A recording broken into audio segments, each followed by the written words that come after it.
Belitek kompaniyasi ko'magida Germaniyaning Lyubek shahrida lazer texnologiyasini zamonaviy proktologik kasalliklarda qo'llanilishi bo'yicha o'z malakamizni oshirib keldik. Men Ro'ziyev Ismatullo Rahmatullayevich, tibbiyot xodimlarini kasbiy malakasini rivojlantirish markazi ko'p tarmoqli klinikasi proktologiya bo'limida bir necha yillardan beri shifokor proktolog lavozimida ish yuritib kelaman. Belitek kompaniyasi ko'magida 24-martdan 31-martgacha bo'lgan vaqt oralig'ida Germaniyaning Lyubek shahrida lazer texnologiyasini zamonaviy proktologik kasalliklarda qo'llanilishi bo'yicha o'z malakamizni oshirib keldik. Malaka oshirishimiz xalqaro trening markazida professor Klaus Blumberg ishtirokida amalga oshirildi.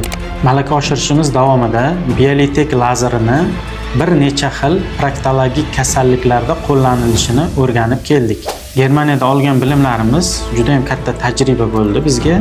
Bundan keyingi ish jarayonimizda olgan bilimlarimizni klinikamizda proktologik kasalliklarga qo'llaymiz.